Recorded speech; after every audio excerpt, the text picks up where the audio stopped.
dengan iman yang bagus akan menimbulkan buah iman yang bagus, akan memudahkan kita mendapat pintu rezeki yang baik dari Allah. Dan pintu rezeki itu banyak sekali pintunya, di antaranya pagi hari ini dengan menikah, insya Allah rezeki kita akan dihimpun oleh Allah dan akan ditambah oleh Allah Subhanahu wa taala. Dalam tanda kutip, saya tidak pernah menganjurkan bapak-bapak untuk menikah lagi. Like, subscribe, dan bunyikan loncengnya dan komen. Assalamualaikum warahmatullahi wabarakatuh.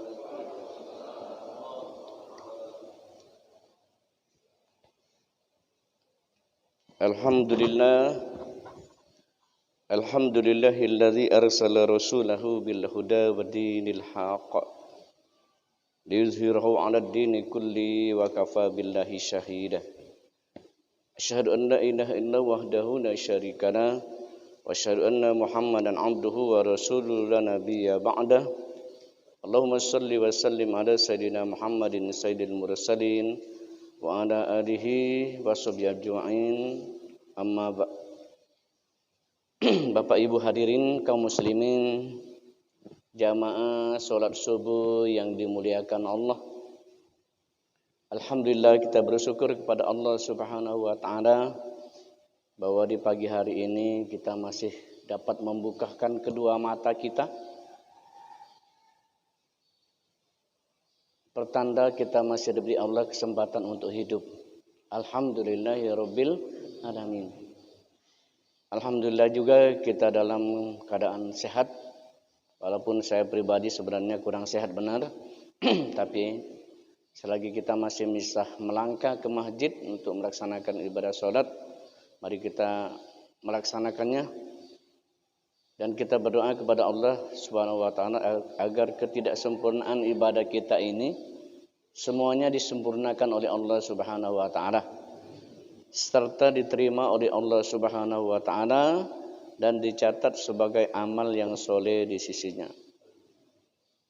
Sallallahu alaihi wasallam semua senantiasa tercurahkan kepada junjungan kita Nabi besar Muhammad sallallahu wasallam alaihi. Bapak Ibu hadirin sekalian, jamaah salat subuh, kita akan melanjutkan tentang ilmu tauhid kita, ilmu mengesahkan Allah yang kita bicarakan di pagi hari ini. Tetap kita melanjutkan buah dari keimanan. Imannya bagus akan menimbulkan buah yang bagus juga di hadapan Allah Subhanahu wa taala. Kalau kemarin kita menyampaikan buah iman itu adalah akan mendapatkan rezeki yang baik dari Allah Subhanahu wa taala. Walau anna ahlal qura amanu wattaqaw la fatahna 'alaihim barakatin minas samawati wal ard.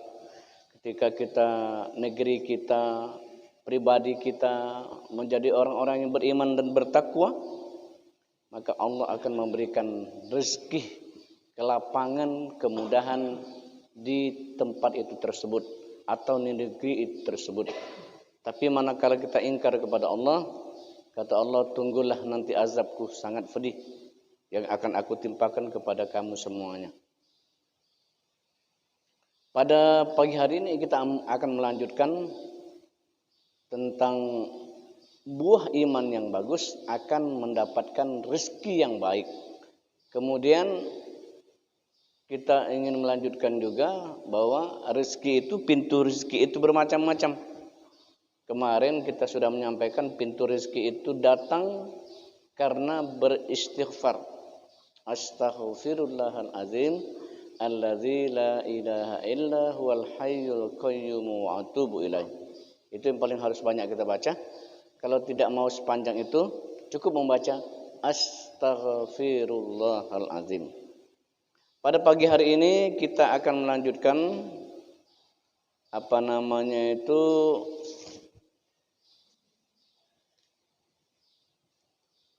rezeki karena menikah. Rezeki karena menikah. Yang dimaksud rezeki karena menikah, dengan orang itu menikah, insya Allah rezekinya akan dihimpun oleh Allah Subhanahu wa taala.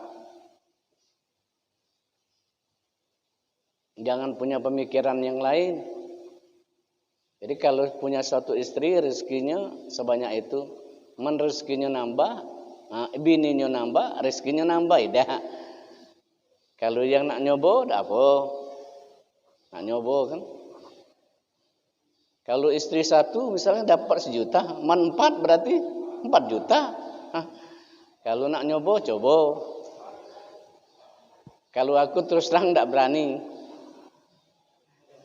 Aku pribadi yang nak berani lajulah. Ini termasuk yang berani dewek kan Pak Bahru Rozi. Ini namanya pasukan suami-suami takut istri. Sebenarnya ibu-ibu kami itu bukan takut istri, tapi sayang kepada istri kami. Kami tidak ingin membuat mereka sakit hati. Maka kami ingin membahagiakan mereka sampai akhir nanti. Jadi dengan menikah, Allah akan menghimpun rezeki itu. Hal ini dijelaskan oleh Allah Subhanahu wa taala dalam Al-Qur'an. Bukan karangan-karangan ulama saja atau penceramah nyebut-nyebutnya saja. Memang ada dalam Al-Qur'an jaminan orang yang menikah kalau dia miskin dikayakan Allah. Allah menjelaskannya ini dalam surat An-Nur ayat 32. Agar jangan ini akan saya bacakan. A'udzubillahi minasyaitonir rajim. Bismillahirrahmanirrahim.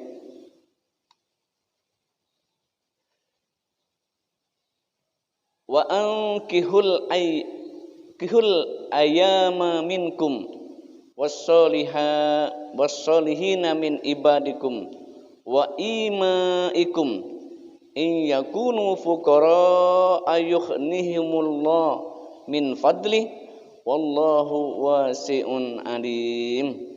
Nah, ini keterangannya. Jadi keterangannya jelas di sini.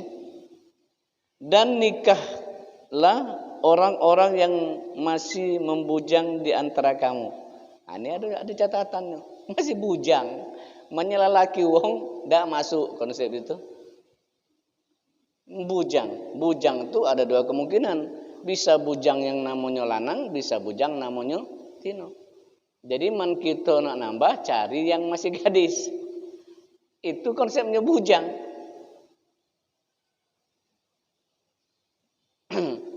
Kalau Rasul dia menikah dengan wanita-wanita yang sudah tua, memang itu untuk melindungi mereka karena dalam kehidupannya serba kekurangan.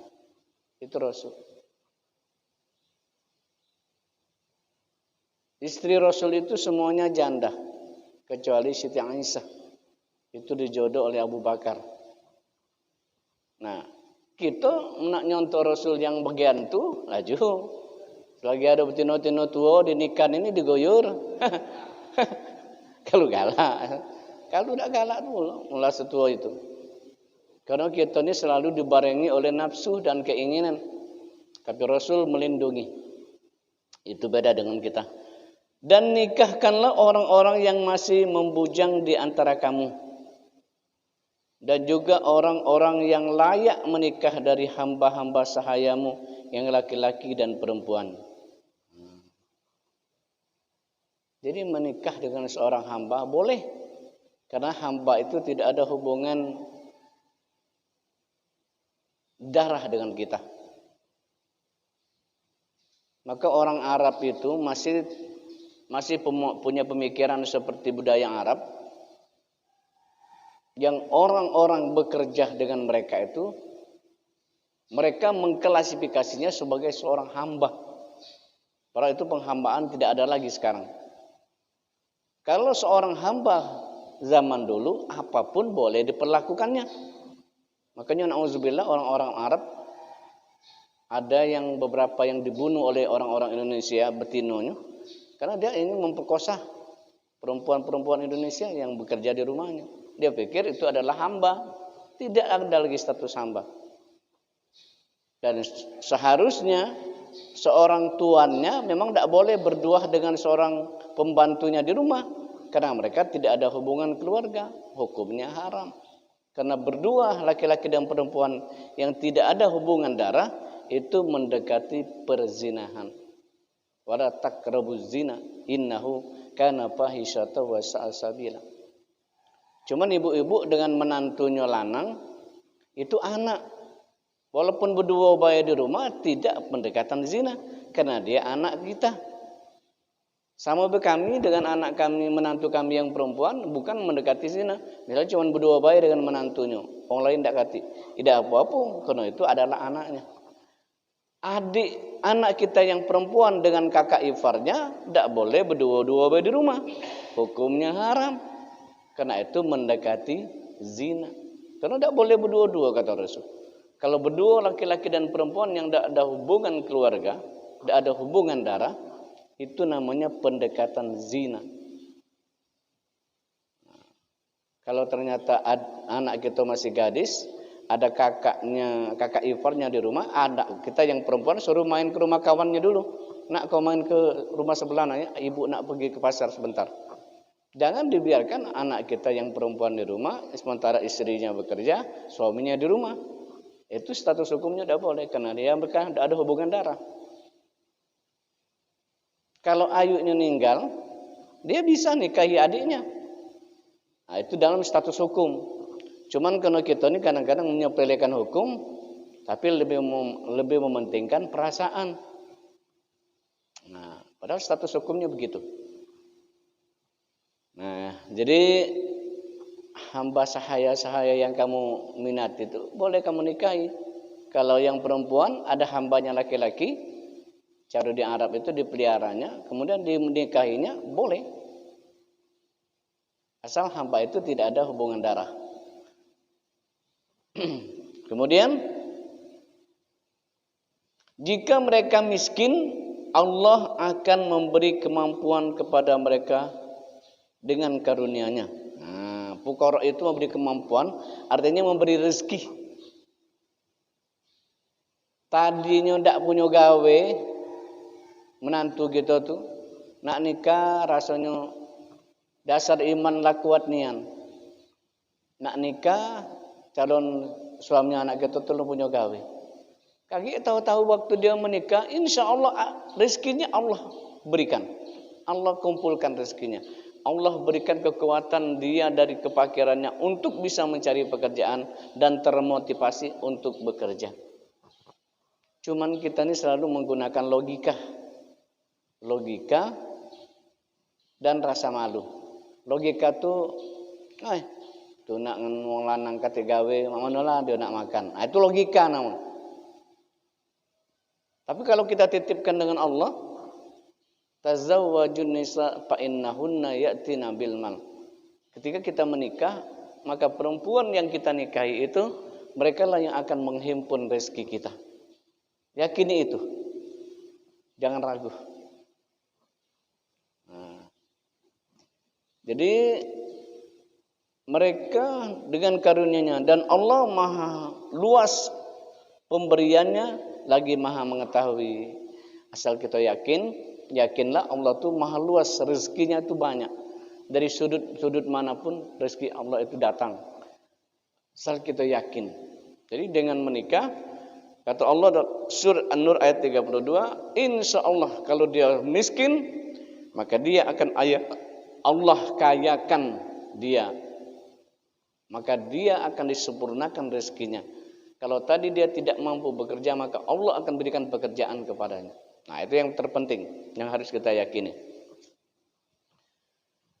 Dalam sebuah hadis Rasulullah SAW bersabda yang diriwayatkan oleh Nasai, bahwa akan ada 3 orang yang ditolong oleh Allah Subhanahu Wa Taala.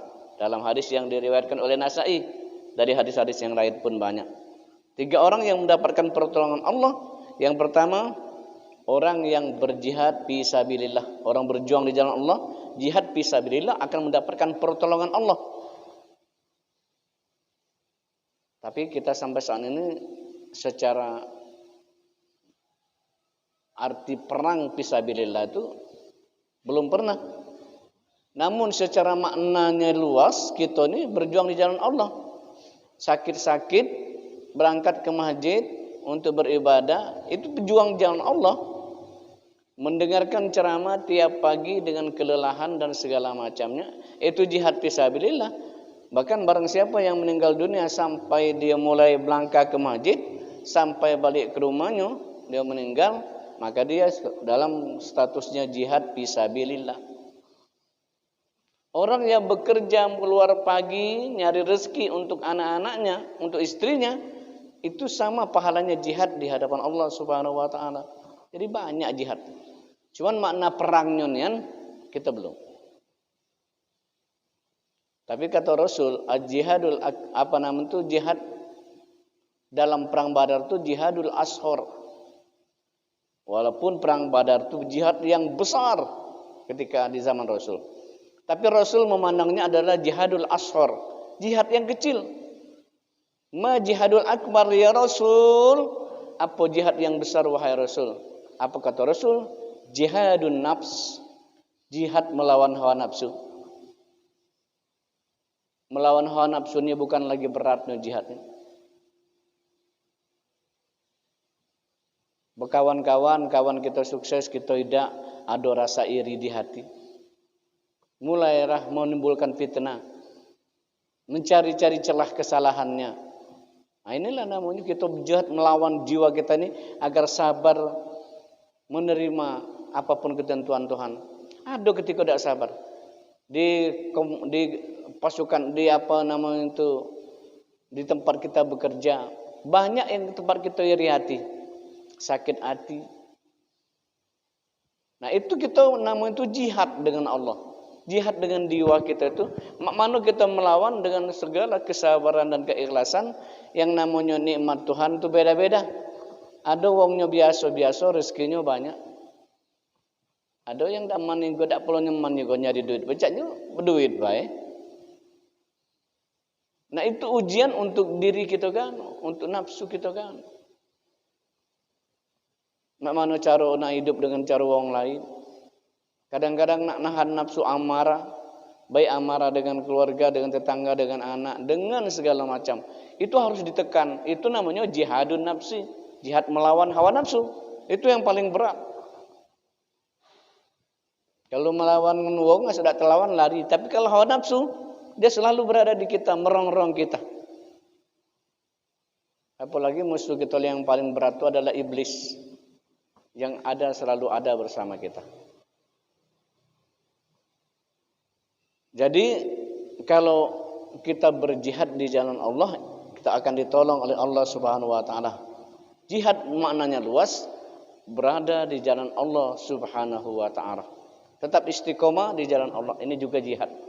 Walaupun jihad yang sesungguhnya berperang memang belum kita lakukan. Kita berharap kita tidak pernah berjihad di jalan Allah dalam artian di Indonesia damai-damai sajalah. Kalaupun memang terpaksa ada jihad fisabilillah, kita harus juga berjuang. Karena orang-orang yang jihad fisabilillah akan masuk surga bi khairi hisab. Masuk surga tanpa hisab. Coba bayangkan. Langsung masuk orang-orang berjihad di jalan Allah. Dan salah satu orang yang tidak perlu dimandikan adalah orang meninggal dalam jihad fisabilillah. Tidak boleh dimandikan. Biarlah dia berlumuran darah, sepatunya, bajunya, topinya kuburkan bersamanya. Itu orang jihad fisabilillah. Yang lain itu dimandikan. Kalau mau terbakar masih ada tubuhnya, mandikan. Tapi kalau jadi debu galau jangan dimandikan, tambah habis debunya. Nah itu. Dan masuk di situ orang jihad fisabilillah. Tidak dimandikan agar darahnya, pakaiannya jadi saksi di hadapan Allah. Nah, orang-orang yang berjihad di jalan Allah ini akan mendapatkan pertolongan Allah Subhanahu wa taala. Ini yang pertama. Yang kedua, kata yang diriwayatkan Nasa'i, yang mendapatkan pertolongan Allah adalah orang-orang yang menikah demi menjaga kesucian diri.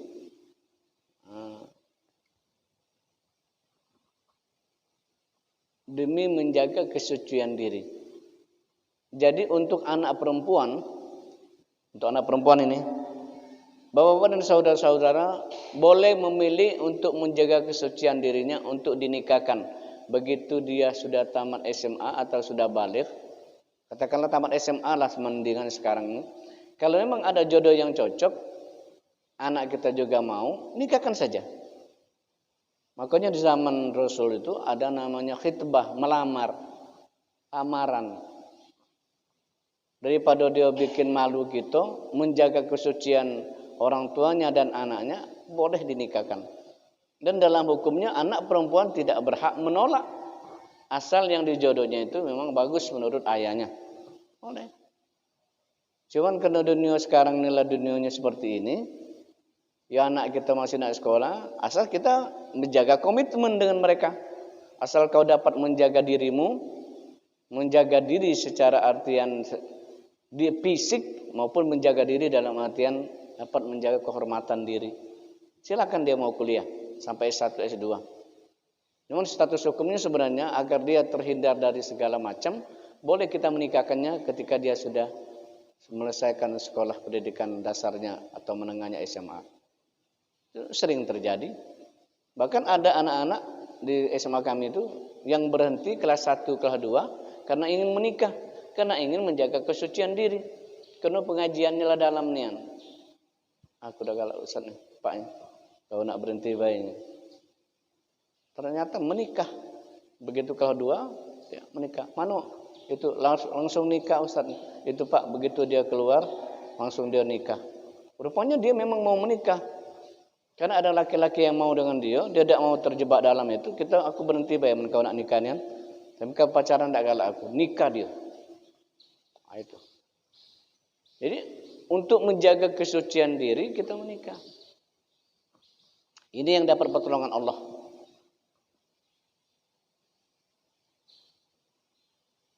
Jadi menikah itu yakinlah akan mendatangkan rezeki. Dulu kita dicobalah Bapak Ibu analisa waktu kita nak menikah, kita punya apa sih? Aku dulu waktu nak menikah dulu lah pegawai negeri sipil, lah jadi guru, lah PNS. 7 tahun jadi PNS itu kati apa-apa. Saya kan habis tidak keluar. Ternyata setelah menikah Allah himpun rezeki kita itu melalui istri kita. Mereka dapat meracik kehidupan, dapat membeli ini, membeli itu. Karena ada perempuan, ada istri. Dan waktu bujangan, coba Bapak Ibu, aku yakin ada yang waktu masih bujang dulu PNS, tidak perlu terhimpun apa-apa. Semuanya berserakan. Tapi ketika menikah, semuanya terhimpun. Nah, maka kata Allah, menikahlah. Untuk menjaga kesucian diri, menikah. Dan menikah yang semacam itu, maka dia akan mendatangkan rezeki. In kanal fuqara, kalau dia ternyata dia fakir, tidak punya pekerjaan, tidak punya uang, maka dia akan dikayakan oleh Allah Subhanahu wa taala, akan dapat pekerjaan dan akan dapat dari rezeki yang tidak diduga-duga. Kemudian orang-orang yang mendapat pertolongan Allah, kata An-Nasai yang ketiga, budak yang ingin merdeka. Nah, budak yang ingin merdeka itu di zaman Rasul dulu, budaknya sama yang lagi dibahas sekarang itu bupati mana itu? Yang ada praktik perbudakan itu. Yang tahanan-tahanan itu dikurungnya dewek bawa apa namanya? Bawa rumah dia itulah. Ya, di kerangkengnya dewek. Sekarang lagi dibahas, lagi booming itu. Bau tilangkat. Nah, itu namanya perbudakan. Jadi budaknya. Sekendak dia yang ngolai. Nah, yang seperti ini maka dia akan mendapat pertolongan Allah. Dia kepingin sekali merdeka, mungkin karena utangnya banyak, dia berdoa kepada Allah akan mendapat pertolongan Allah, yakinlah. Nah, sekarang dia dapat pertolongan Allah. Karena booming, mungkin ada yang tahu, diinformasikan, akhirnya alhamdulillah dia sekarang sudah dibebaskan. Banyak juga yang cak-cak Fir'aun ini hari. Ini. Jadi 3 orang ini akan mendapat pertolongan Allah kapanpun dan dimanapun dia berada. Pertama, orang-orang jihad fisabilillah. Yang kedua, orang-orang menikah untuk menjaga kesucian dirinya. Orang yang ketiga, hamba-hamba yang kepingin merdeka dari tuannya. Nah, itu mendapat pertolongan Allah. Kasihan hamba-hamba itu sama cak pakaiannya, sekendak dia baik. Nak dipotong laju, nak dipukul jadi, nak diinyak jadi, nak dijemur jadi. Seperti Bilal bin Rabah, dijemur di tengah panas matahari oleh tuannya. Di atas perutnya ada batu, tangannya diikat. Agar keluar dari agama Islam, dia di tengah-tengah panas, tidak kasih minum. Apa kata Bilal? Ahad, ahad, ahad. Allahku satu, ahad. Allah satu, ahad. Tak kalah dia kembali ke musyrik. Nah itu, dia dapat pertolongan. Ada sahabat Nabi yang memerdekakannya. Jadi begitu. Jadi Bapak Ibu, kajian kita yang ini yang berhubungan dengan buah iman adalah mendapat rezeki yang baik. Dan rezeki yang baik itu dapat dari beberapa hal. Yang kita kaji sekarang itu, dengan menikah maka Allah akan memberikan rezeki kepada kita semuanya. Dalam hadis lain yang diriwayatkan oleh Imam Ahmad, Rasul bersabda, iltamisur rizqa bin nikah. Iltamasur rizqa bin nikah. Kumpullah rezekimu itu dengan menikah. Himpunlah rezekimu itu dengan menikah. Jadi insya Allah dengan kita menikah rezeki kita akan bertambah. Walaupun memang kata Rasul, kalau kamu nak nikah pilihannya ada 4. Jadi nak nikah tuh pilih juga. Jadi kita orang tua boleh memilih anak kita itu mencari jodohnya itu boleh. Makanya kalau dia bawa ke rumah boleh ditanya-tanya. Kalau tidak malu nanya dengan calon kita, malu nanya dengan anak kita. Apa nak lanang ini siapa nak yang kau bawa nih? Dia nih itu apa namanya itu mah atau bu? Dia ini selesai S1, cuman belum gawe. Cuman aku setuju dia ini bagus akhlaknya, sopan orangnya. Jadi anak kita sudah pilihan dia, pertama dia sopan baik orangnya. Berarti kategorinya agamanya bagus, sopan. Selama kami pacaran sampai saat ini, lalu hampir 1,5 tahun, belum pernah dia ngomong kasar ataupun dia nak coba-coba nak nyentuh tangan saya, belum pernah. Berarti agamanya bagus. Kita perlu juga nak tahu mak bapaknya anak si anu. Nah, kita mulai tahu oh anak si anu. Kita lah tahu baunya. Artinya begitu. Boleh sih, jangan buta nian. Cuman jangan selalu yang dipandang harta, ketampanan, anak siapa. Karena memang Rasul menganjurkan pertama memang nyari jodoh tuh lihat dari jamaliha, tampannya. Anak kita tuh betino kalau punya laki lah jelek ego, kita juga lah malu nengoknya. Maka cari juga agak tampan. Pertama karena jamaliha, tampannya. Kalau kami nyari menantunya cantiknya, malah buruk ego, kami beda galak nengoknya. Apalagi anak kami ujungnya dia nyari tino lain. Maka wali jamaliha itu perlu diperhatikan, ganteng atau cantik. Kemudian wali nasabiha, keturunan siapa itu perlu ditanya. Anak siapa? Bapaknya siapa? Emaknya siapa? Perlu juga tahu. Wali hisabiha. Yang ketiga, wali maliha, hartanya nak tahu juga kita. Anak siapa? Punya duit dah, punya gawe dah, apa dia makan, segala macam. Mana dia nak makan? Itu perlu juga. Tapi tidak ada catatan di situ harus pengusaha atau PNS dati.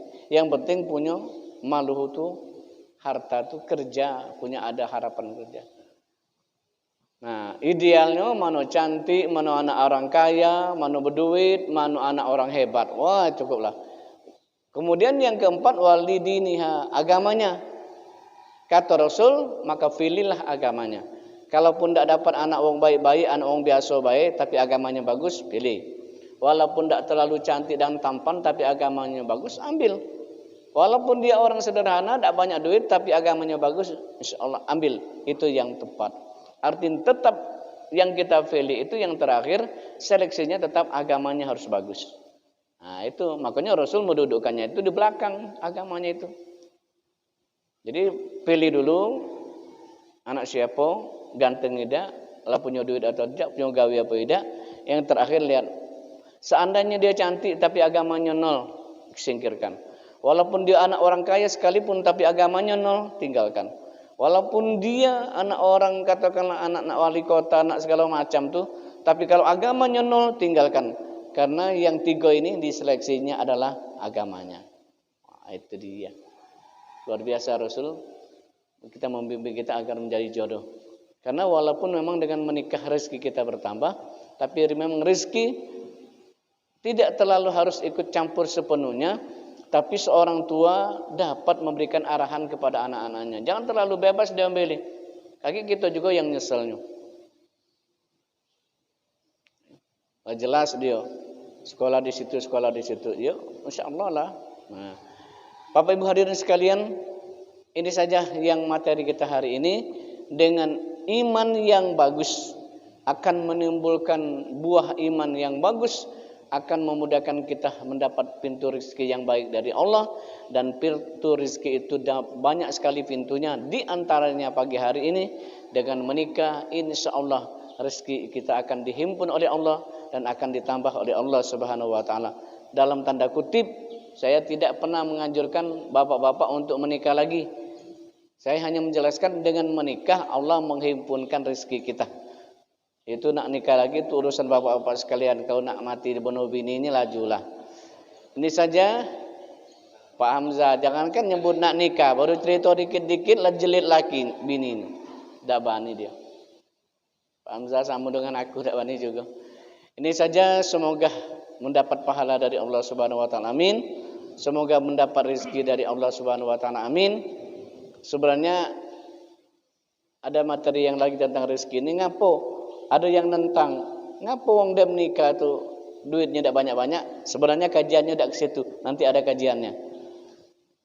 Ini saja, semoga kita semuanya diberi Allah kesehatan badan jasmani dan rohani. Amin. Diberikan rezeki halalan thayyibah. Amin. Anak-anak kita, istri kita soleh dan soleha. Amin. Kemudian kita selalu dibimbing Allah berada di jalan yang benar. Amin. Anak-anak kita selalu dilindungi oleh Allah Subhanahu wa taala di mana saja mereka berada. Amin. Kemudian kita dimudahkan segala urusan kita, baik urusan dunia maupun urusan akhirat. Al-Haziniya wa bikulli niyatin shalihah. Al-Fatihah. A'udzubillahi minasyaitonir rajim. Bismillahirrahmanirrahim. Alhamdulillahirabbil alamin arrahmanir rahim maliki yaumiddin. Iyyaka na'budu wa iyyaka nasta'in. Ihdinas siratal mustaqim. Siratal ladzina an'amta 'alaihim ghairil maghdubi 'alaihim waladdallin. Amin. A'udzubillahi minasyaitonir rajim. Bismillahirrahmanirrahim. Alhamdulillahirabbil alamin wassalatu wassalamu ala asyrafil anbiya'i wal mursalin wa ala alihi washabihi ajma'in. Allahumma ighfir lana ya Allah dzunubana wa dzunuba walidaina warhamhuma kama rabbayana shaghira wa li jami'il muslimina wal muslimati bi rahmatika ya arhamar rahimin. Allahumma yassir lana ya Allah fi kulli ashir. Allahumma yassir lana ya Allah fi kulli ashir. Allahumma yassir lana ya Allah fi kulli ashir fil hayatid dunya wal akhirah bi rahmatika ya arhamar rahimin. Rabbana wa la tuhammilna ma la taqata lana bih wa'fu anna waghfir lana warhamna anta maulana fansurna 'alal qaumil kafirin. Rabbana atina fid dunya hasanah wa fil akhirati hasanah wa qina adzabannar. Bi fadlika dawahum fi subhanakallahumma wa tahiyatum fi salam. Wa akhiru da'wauna alhamdulillahi rabbil alamin. Makasih. Assalamualaikum warahmatullahi wabarakatuh.